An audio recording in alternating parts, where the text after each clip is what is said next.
fluorescent light burns my eyes. That's the first thing I register. Familiar, yes, but wrong. So wrong.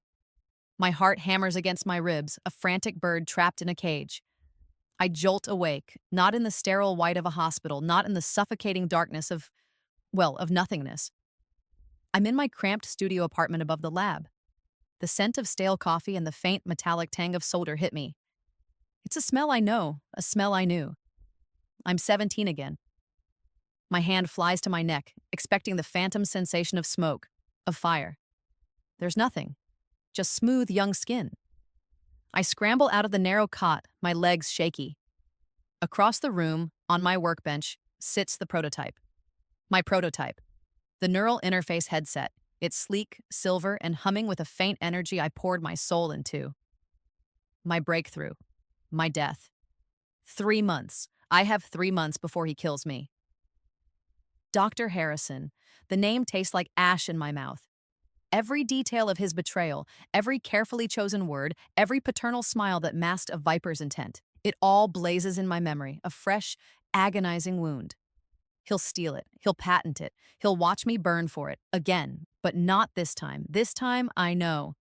The floorboards creak as I walk towards the small, cracked mirror above the sink. 17. My face is unlined, my eyes wide with a terror that feels ancient. This isn't a dream. This is a second chance. A nightmare looped? I splash cold water on my face, the shock of it grounding me, just a little. The metallic scent is stronger here, mixed with the cheap soap I used to buy. I look at my hands. They're steady. Good. Downstairs. I have to go downstairs. I have to see him. The wooden steps groan under my weight, each sound echoing the dread coiling in my stomach. The lab is just as I remember it, equipment gleaming under the harsh lights, the low hum of servers, the organized chaos of projects in various states of completion. And there he is. Dr. Thomas Harrison, leaning over a workstation, his brow furrowed in that way he had, the one that made him look thoughtful, dedicated, paternal. He looks up as I approach, and that smile spreads across his face. Warm, welcoming. The same smile that, just a few months from now, will watch me die.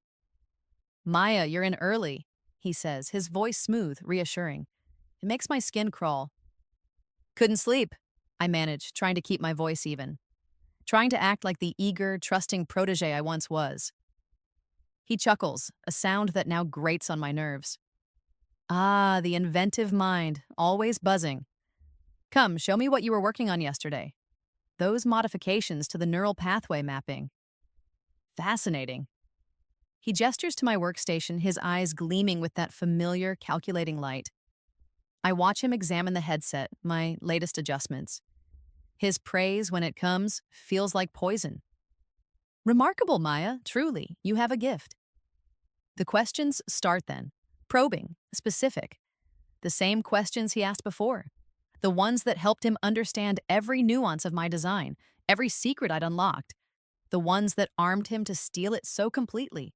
Flashbacks hit me, sharp and sudden, crashing through the carefully constructed dam of my composure. The glow of the monitor as I stumbled upon the patent application. His name, not mine. The crushing weight of realization, the world tilting on its axis. My father figure, my mentor, a thief. The acrid smell of accelerant, the roar of the flames, the taste of blood and smoke as I choked, his silhouette a dark shape against the fiery orange just watching. I force myself to answer mechanically, my voice sounding distant even to my own ears. I give him the information he wants, the information he already used to destroy me. But this time, every word is a stone laid in a new path, a path I'm paving with his downfall. Later that evening, during our usual review session, the fluorescent lights of his office feel colder, harsher than I remember. He leans back in his leather chair, steepling his fingers. That thoughtful pose again. "Maya," he begins, his tone earnest, confidential. "Your work is groundbreaking, truly, and because it's so sensitive, so potentially revolutionary, I think it would be wise for you to entrust all your research notes to me. For safekeeping, of course. We wouldn't want anything to happen to them." The trap, the same carefully baited trap. Last time I'd practically beamed with gratitude, flattered by his concern, eager to prove my trust. This time, I feel a cold knot tighten in my chest, but my face offers a sweet, almost shy smile. "Oh, Dr. Harrison, that's really thoughtful of you," I say, my voice laced with just the right amount of naive appreciation. "You're right. It's probably much safer with you." Inside, I'm cataloging every flicker of greed in his eyes, every slight upturn of his lips as he registers my compliance. He thinks I'm still the same blind, adoring student. He has no idea who he's dealing with now. Back in the solitude of my tiny apartment, the city sounds muted through the single pane window. I don't turn on the main light. Instead, I retrieve the secure laptop. My previous self, in a rare moment of foresight or perhaps just paranoia she hadn't fully understood, had bought it, hidden it under a loose floorboard. She'd never used it for anything more than drafting emails she was too afraid to send. I flip it open. The screen glows in the dim room. My fingers, surprisingly steady despite the rage still burning a hole in my chest, fly across the keyboard. Timestamps. Photos of my notebooks, my prototypes, my early schematics. Every conversation I can remember, every promise he made, every idea he subtly steered me towards or away from. I document everything. This time, Dr. Harrison, I'm not the prey, I'm the hunter. And the game has just begun. The next few weeks are a blur of feigned innocence and sharp-edged observation. I start subtly testing Harrison. I come up with new ideas, refinements I'd actually perfected in the agonizing months before the fire in my previous life. I watch him struggle to mask his excitement, his eyes darting to his notepad as he meticulously jots down details he thinks I don't notice. He praises my sudden bursts of inspiration, his hand patting my shoulder in that avuncular way that now makes my skin prickle. "You're on fire, Maya," he'd said yesterday, after I theorized a new algorithm for data compression in the neural stream. His smile was wide, genuine in its greed. Absolutely on fire. If you only knew, I thought, forcing a grateful smile. I start wearing the recording device. It's a tiny thing, disguised as a lapel pin, something my past self had bought on a whim from a spy gadget website, thinking it was quirky. She'd never had the guts to use it, I do. It captures the hushed tones of Harrison's voice as he talks to Dr. Vance, his patent attorney colleague, outside my lab. Their words are careful, coded, but I know what they mean. "The timing needs to be perfect," Vance murmured, his voice a low rumble. "We need to ensure the acquisition strategy is seamless." "She's making incredible progress," Harrison replied, a hint of smugness in his tone. "Almost there. It'll be worth a fortune, Alan. A fortune." My blood runs cold listening to the playback each night, but it steels my resolve. Every syllable is another nail in his coffin. "Dr. Harrison?" I ask one afternoon, my voice carefully pitched to sound curious, a little naive. We're in the main lab, the air thick with the smell of ozone from a nearby plasma cutter. I was reading about patents, and it all seems so complicated. How does it work with intellectual property, especially when you're working in a university lab with a mentor? He looks up from the oscilloscope he's adjusting, a flicker of something discomfort in his eyes before it's quickly masked by his usual patient smile. "Ah, an excellent question, Maya. It can be complex indeed." He launches into a convoluted explanation about collaboration, about how universities often hold the patents, how mentors guide and therefore have a stake. Lies, all of it. He's hoping I'll stay ignorant, that I'll trust his guidance to protect my interests. "So you'd help me with all that, right?" I press, widening my eyes. "Make sure everything is fair?" "Of course, my dear," he says, patting my arm. "You focus on the science. Leave the tedious paperwork to me. I'll always look out for you." The condescension is almost a physical blow, but I just nod, offering him a look of profound gratitude. "Thank you, Dr. Harrison. That's such a relief." Under my pseudonym, Athena's Owl, I begin my outreach. Tech journalists who specialize in intellectual property theft. Patent attorneys with reputations for fighting for the underdog. I send out feelers, carefully worded emails outlining a hypothetical scenario, a brilliant young inventor, a predatory mentor. I'm laying the groundwork, planting seeds that will, I hope, blossom into a network of support when the time comes. I CC myself on everything, meticulous records stored on the secure laptop. The lab meeting is on a Tuesday. Harrison calls us all into the small conference room, me, a couple of postdocs, and a handful of other graduate students. He's beaming. Team, he announces, his voice full of false bonhomie. I'd like you to welcome a new research assistant who'll be joining us for a few months. My nephew, Derek. And there he is, Derek. Younger than Harrison, with a weaselly, eager-to-please look that I now recognize as something far more sinister. He's the one who helped stage the accident. The one who, I vaguely recall through the haze of smoke and pain, looked away as Harrison locked the lab door from the outside. He steps forward, extending a hand to me. Maya, right? Uncle Thomas has told me so much about your amazing work. His grip is damp. I offer him a warm, genuine smile. It's great to have you, Derek. Welcome to the team. Internally, a cold voice whispers, Target number 2 acquired. He looks harmless, a bit goofy. But I know what he's capable of. I know what he will do. Harrison claps his hands together. Excellent. Derek will be assisting Maya primarily, learning the ropes of her project. I'm sure you'll be a great mentor to him, Maya. The irony is a bitter pill, me mentoring my own future accomplice in murder. I'll do my best, I say, my gaze meeting Derek's. He offers a slightly nervous grin. Oh, this is going to be interesting. The game is truly afoot. And I'm no longer just observing, I'm making my first moves, the University Tech Showcase. Harrison pressures me just like before. It's the perfect venue, Maya. Investors, media. This is your chance to shine. His eyes are alight with a feverish gleam, the same one I saw when he looked at the final polished prototype in my previous life, right before he claimed it as his own. Okay, Dr. Harrison, I say, my voice full of feigned excitement. I'll get the prototype ready. What he doesn't know is that getting it ready involves more than just calibrating the neural interface.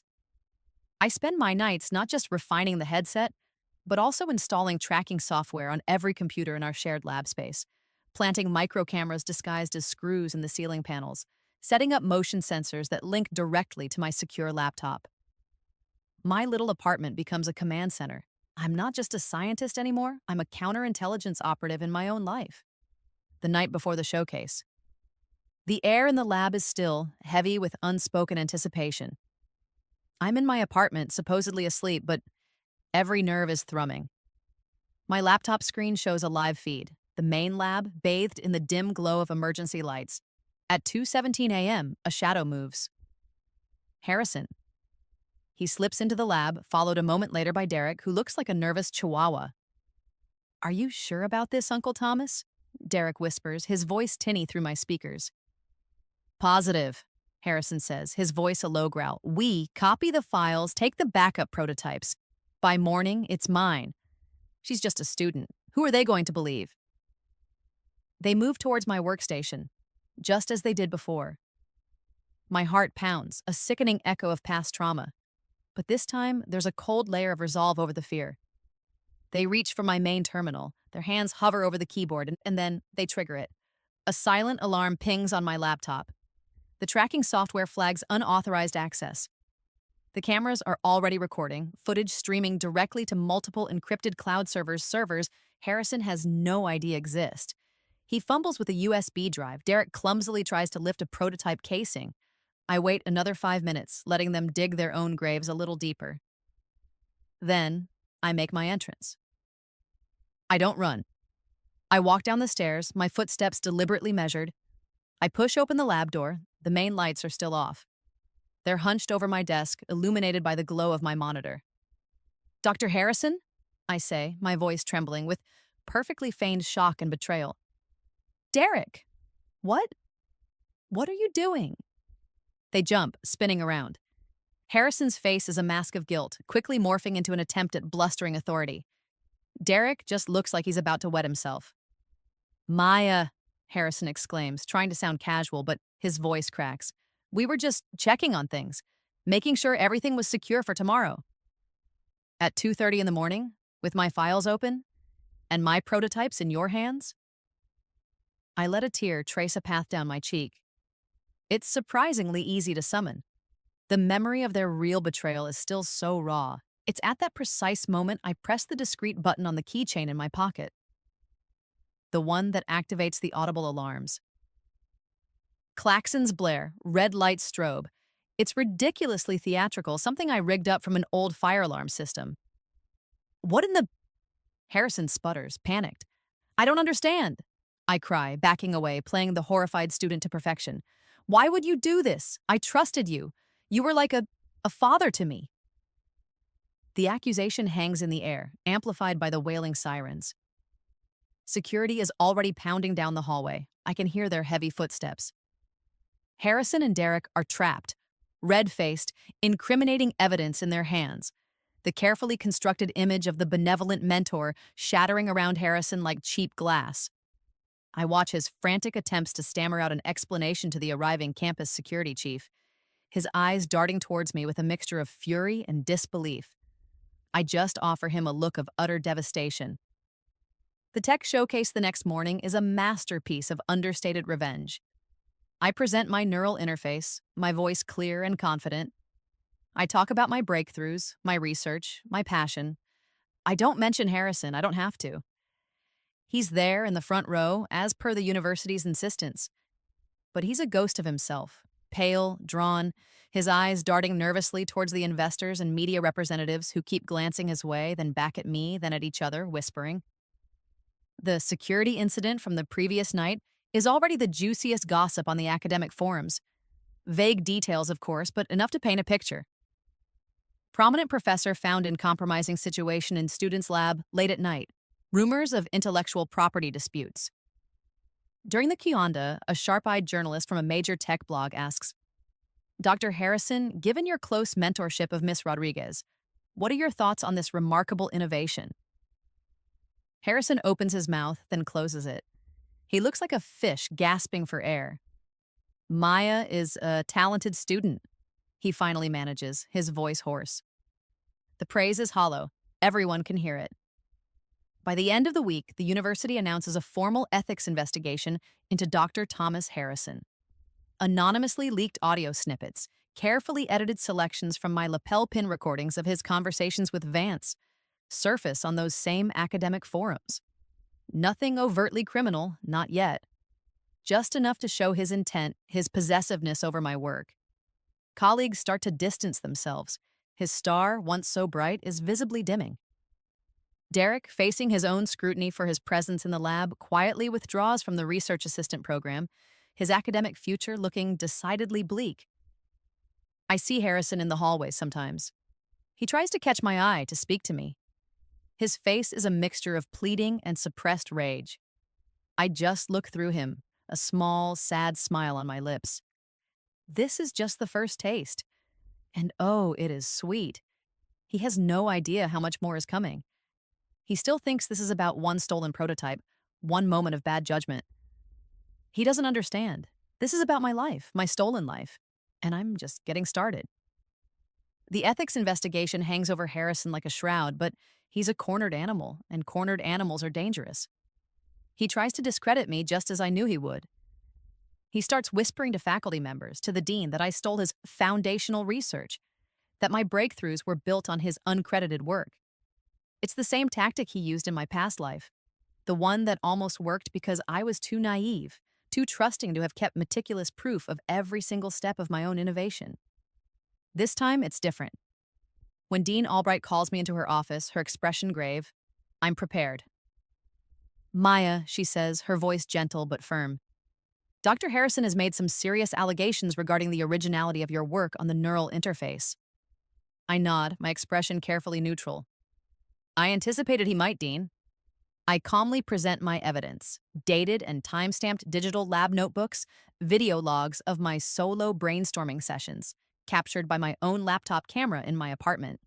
Email chains with external component suppliers dating back months before Harrison even assigned Derek to assist me.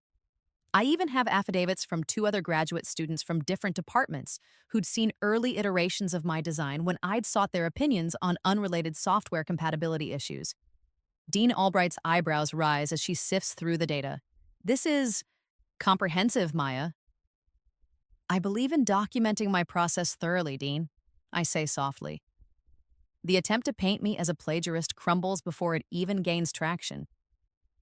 Harrison's desperation is starting to show. My next move is one he could never have anticipated. Using the knowledge from my previous life, specifically the name of the tech corporation Omnicorp that Harrison had been secretly negotiating with to sell my research. I'd reached out to their chief innovation officer, a woman named Evelyn Hayes. I didn't just offer her my current prototype, I offered her insights. Miss Hayes, I'd said in our first video call, my Athena's owl persona exuding quiet confidence. The current iteration of the neural interface is promising, but there are inherent scaling limitations and potential ethical pitfalls in its immediate widespread application. I've already conceptualized Phase 2 and Phase 3 developments that address these challenges. I then proceeded to outline development challenges that Omnicorp would have likely encountered 2 or 3 years down the line. Solutions I'd only figured out in the agonizing period after my initial death, in those fragmented memories of a future that wasn't supposed to be mine. Evelyn Hayes, a woman known for her razor-sharp intellect and no-nonsense attitude, listened intently, her expression unreadable at first, then slowly morphing into fascination. Your foresight, Miss Owl, she finally said, is either incredibly insightful or impossibly prescient. Now as Harrison's academic standing falters, Omnicorp makes a public announcement. They are entering into an exclusive development partnership with a brilliant emerging inventor.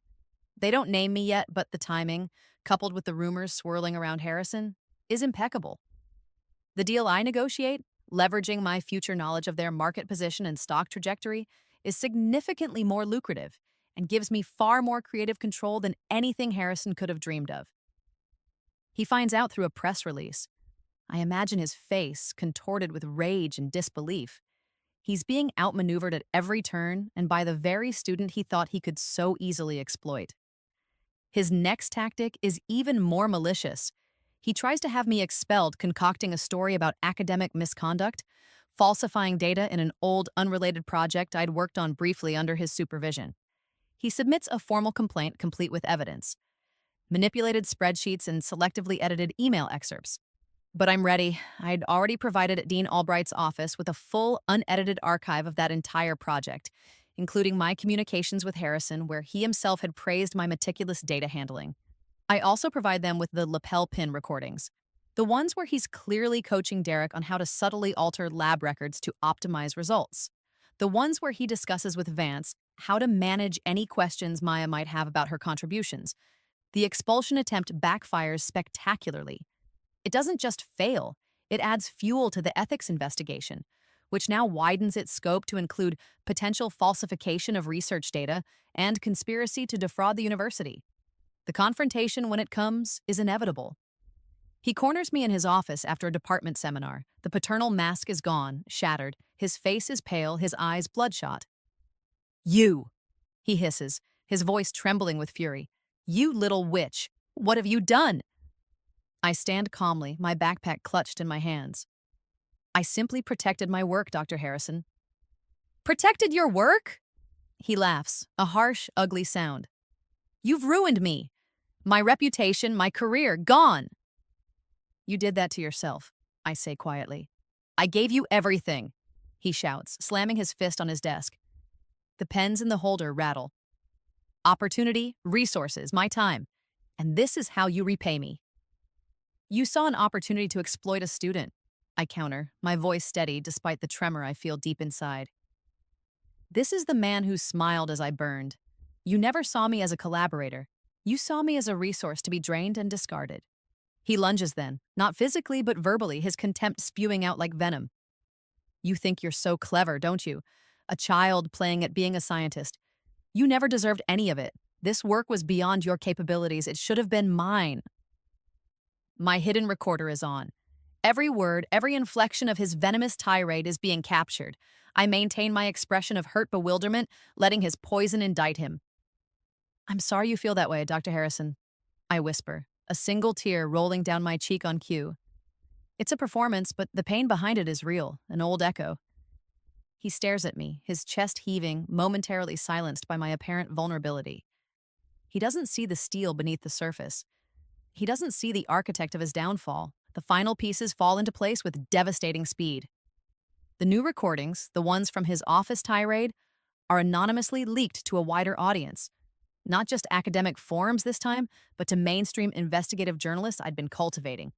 Simultaneously, I share other evidence I've gathered, not just about his attempts to steal from me, but patterns of behavior suggesting he's siphoned grant money, taken undue credit from previous students.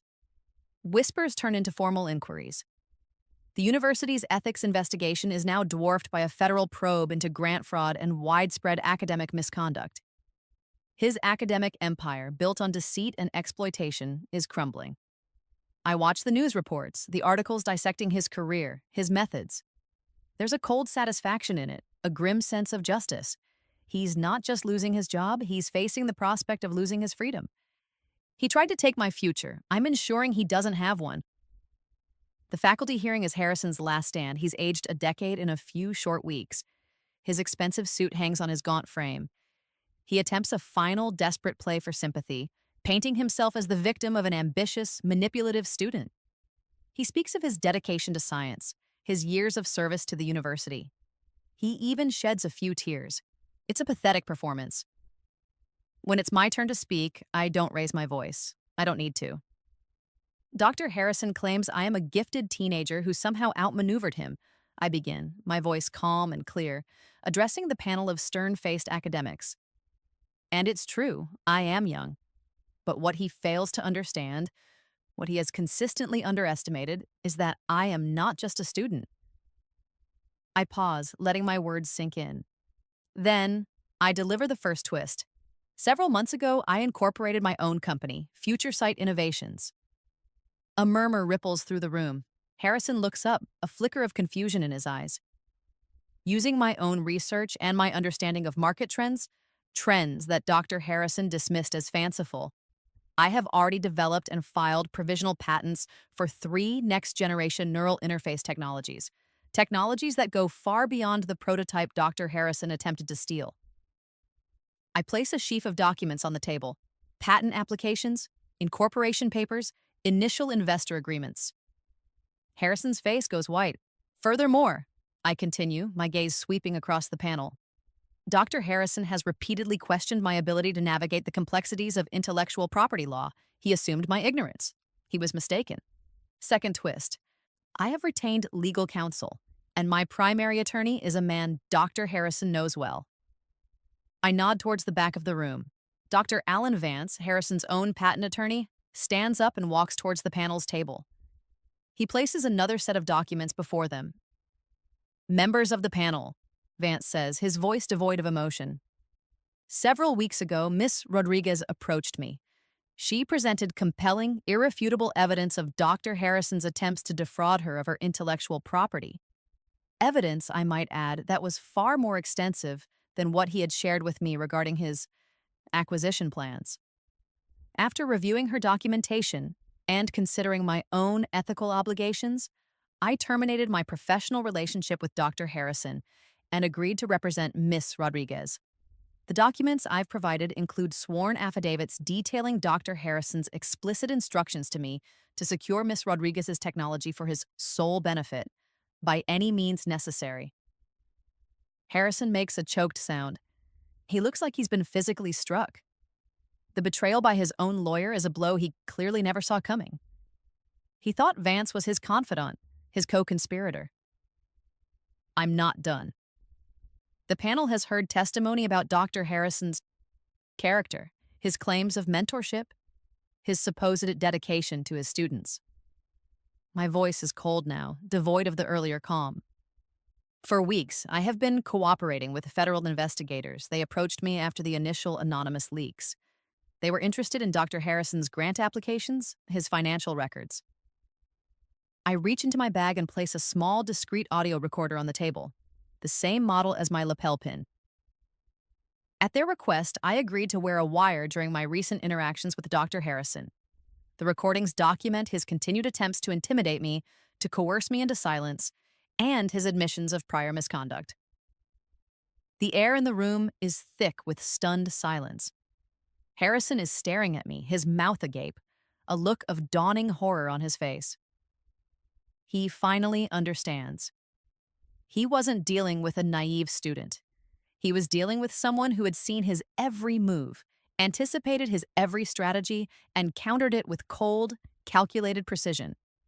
He was playing checkers, and I was playing three-dimensional chess across multiple timelines. The intellectual property portfolio I've built, based on innovations from my previous life's work, is already valued in the millions. His theft, had it succeeded, would have been grand larceny on an epic scale. Now it's just evidence in a growing criminal case. And then the final, most personal twist, the one that tastes like ashes and triumph. Dr. Harrison has often spoken of this university, this lab, as his empire, I say, my voice dropping to a near whisper. Yet every person in the room leans in to hear. He prided himself on the resources at his command. Resources, it turns out, that were often mismanaged. I slide one last document across the table to the panel chair. It's not a patent, not an affidavit. It's a deed. Several years ago, in my previous considerations of future investments, I say, choosing my words carefully, I made certain financial decisions. Stocks, cryptocurrencies, investments that, due to unforeseen market shifts, have proven extraordinarily fruitful. A ghost of a smile touches my lips. So fruitful, in fact, that when the building housing our primary research laboratories, a building privately owned, not by the university, but by a holding company that recently found itself in financial distress, came up for sale a month ago, I was in a position to acquire it. I looked directly at Harrison then. His face is ashen. He knows what's coming. I am now Dr. Harrison's landlord, and as the new owner of the building, I have reviewed all existing lease agreements. His department's lease, it turns out, has a standard ethics and conduct clause, a clause he is in significant egregious breach of. I pause, letting the full weight of it land. His lease is terminated, effective immediately. He finally crumbles. A broken, gasping sound escapes his lips. He's lost his job, his reputation, his freedom. And now, he's lost his empire. To me. The girl he tried to erase. The girl who came back. The parking lot is almost empty, the late afternoon sun casting long skeletal shadows from the few remaining cars. I'm walking towards my own modest sedan when I hear his voice, raw and ragged. Maya! I stop, but I don't turn around immediately. I take a breath, steeling myself, and he stumbles towards me, his tie askew, his hair disheveled, the picture of a broken man. But I know the viper is still in there, wounded but venomous. How? He rasps, his face a mask of bewildered fury. How did you outsmart me? You're just a child. I turn slowly, meeting his wild gaze. I learned from an excellent teacher, Dr. Harrison. You taught me everything I know about betrayal. His expression shifts, desperation seeping in. Maya, please, we can fix this. Share the credit. We can split the profits from Omnicorp. I'll recommend you for the Finch Medal, for the National Academy, anything. Just call off the investigators. Tell them it was a misunderstanding. He's pleading now, his voice cracking. It's a pathetic sight. The great Dr. Harrison, reduced to begging in a parking lot. I listen, my expression serene, unmoved.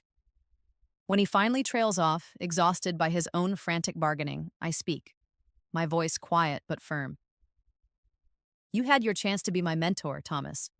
You had every opportunity to guide me, to foster my talent, to celebrate my successes as if they were, in part, your own. That's what a true mentor does. I pause, letting the silence stretch.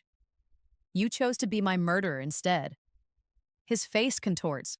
Murderer? That's a vile accusation. It was an accident, a tragic, unforeseen accident. Was it? I ask softly. Was it an accident when you locked the door, Thomas? When you stood outside and watched the lab burn, knowing I was inside? The color drains from his face. He has no answer to that. Just then, Derek appears, scurrying from behind a nearby car like a frightened rat. He must have been lurking, waiting. Maya, please, Derek whines, wringing his hands. Uncle Thomas, we only wanted to help you succeed. We thought your research was so important, we just wanted to make sure it got the attention it deserved. It was all a misunderstanding. I turned my cool gaze on him. A misunderstanding, Derek? Is that what you call conspiring to steal intellectual property? Is that what you call helping to stage an accident that would have ensured my silence permanently? I reach into my bag and pull out 2 envelopes. I hand one to Derek. This, I say, is a copy of the video evidence from the lab the night before the showcase. The part where your uncle explicitly states his intention to claim my work as his own and your willing participation. And this, I tap the envelope, is a restraining order. Stay away from me. Stay away from my company. Stay away from my life. Derek stares at the envelope as if it's a venomous snake. He doesn't open it. He doesn't need to. His academic career, already teetering, has just been dealt a fatal blow. He looks at his uncle, then at me, his face a mess of fear and dawning comprehension. He finally understands he backed the wrong horse, a losing horse. He turns and practically flees. Harrison's criminal sentencing hearing is a somber affair. The courtroom is hushed, the air heavy. He sits at the defendant's table, a shadow of his former self, his shoulders slumped. When it's my turn to deliver the victim impact statement, I walk to the podium, my steps measured, my composure absolute. I don't talk about the patents, the money, the company. I talk about trust. Your Honor, I begin, my voice clear and steady, resonating in the quiet room. When I first met Dr. Thomas Harrison, I saw a brilliant scientist, a dedicated mentor, a father figure. He nurtured my talent, encouraged my curiosity.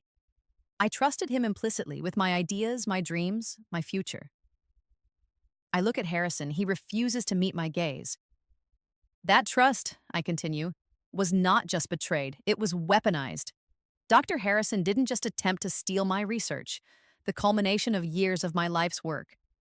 He didn't just try to destroy my academic career and my reputation with false accusations. My voice trembles just for a moment, with the weight of the words I'm about to utter. He orchestrated a situation, a fire in my laboratory that was designed to end my life, to silence me permanently so he could claim my discoveries as his own. A gasp ripples through the courtroom.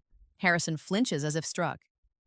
The psychological damage of such a betrayal, of knowing that someone you admired, someone you looked up to, could not only steal from you but also deem your life worthless in the pursuit of their own greed, that damage is profound. It is a wound that may never fully heal. I speak of the nightmares, the fear, the constant looking over my shoulder that haunted my previous existence, and now, in this second chance, fuels my resolve. He didn't just try to steal my work, I conclude, my voice ringing with a conviction that chills the room. He tried to steal my life. He tried to steal my future. The judge's face is grim. When he delivers the sentence, 6 years in federal prison for fraud, theft, and conspiracy. The attempted murder charge was harder to prove definitively without my actual death in this timeline, but the conspiracy to cause harm and cover up the theft was clear. Harrison sags, a broken man. As they lead him away in handcuffs, he finally looks at me. His eyes are filled with a venomous hatred. "You ruined my life!" he screams, his voice hoarse, echoing in the suddenly silent courtroom. "You destroyed my legacy. You're nothing but a vindictive child." I meet his gaze steadily. My voice, when I reply, is quiet, but it carries the weight of everything I've endured, everything I've overcome. I'm not a child anymore, Thomas. A flicker of something unreadable crosses my face. And you taught me a very valuable lesson. Some people, when they consistently choose evil over love, when they choose destruction over creation, forfeit their right to mercy. He continues to shout, to curse, but his words are just noise now, irrelevant. The doors close behind him. It's over. The reckoning is complete. Justice in this timeline has been served. 6 months later, the scent of new equipment and fresh paint hangs in the air. My new laboratory Future Site Innovations headquarters is state-of-the-art, a sprawling space filled with light and energy. My team, a carefully selected group of ethical, brilliant researchers and eager graduate students, moves with purpose and excitement. They see me as a mentor, a leader, someone to emulate. The irony isn't lost on me. Our flagship product, the Phoenix Neural Interface, a name I chose for reasons only I understand, is about to revolutionize treatment for paralysis and severe brain injuries. Clinical trials are exceeding all expectations. We're on the cusp of changing the world for the better. A letter arrives one morning forwarded from my old university address. The postmark is from a federal correctional facility. Harrison. His final attempt at manipulation, at eliciting pity, at rewriting history. I recognize his cramped, angry handwriting. I almost throw it away unopened. But curiosity, a faint echo of the girl I once was, makes me tear it open. Maya, it begins, you may think you've won, but you've built your success on my ruin. You took everything from me. I hope you can live with yourself, knowing the brilliance you helped extinguish. I stop reading. I don't need to see the self-pity, the blame, the refusal to acknowledge his own monstrous choices. His words have no power here, in this new life I've built from the ashes of the old. I take the letter to the small incinerator we use for biological waste disposal. I watch the paper blacken, curl, and turn to ash. It's a symbolic gesture, but a satisfying one. He is irrelevant, a ghost, the annual Tech Innovation Gala. I'm standing backstage, the murmur of the crowd a low hum through the heavy curtain. Tonight, I'm receiving a Lifetime Achievement Award at 18. It's absurd, but the impact of the Phoenix interface has been so immediate, so transformative, that the committee waived their usual age and experience requirements. I smooth down the silk of my dress. It's a deep sapphire blue, the color of twilight. I think about rebirth, about second chances.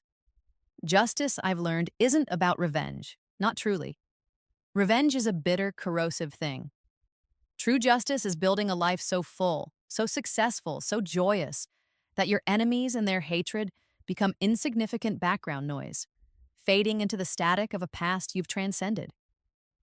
When I step onto the stage, the applause is deafening. The lights are bright, but they don't burn my eyes. I walk to the podium, a genuine smile on my face. My acceptance speech isn't about Harrison. I never mention his name. I talk about the power of innovation to heal, to connect. I talk about perseverance, about believing in your vision even when the world tells you it's impossible. I speak about the importance of ethical stewardship in science, and then I look out at the sea of faces, at the young inventors, the students, the dreamers.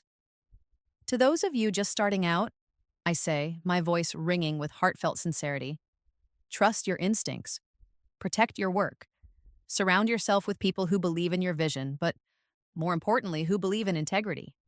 And never, ever let anyone tell you that your dreams are too big or that you are too small.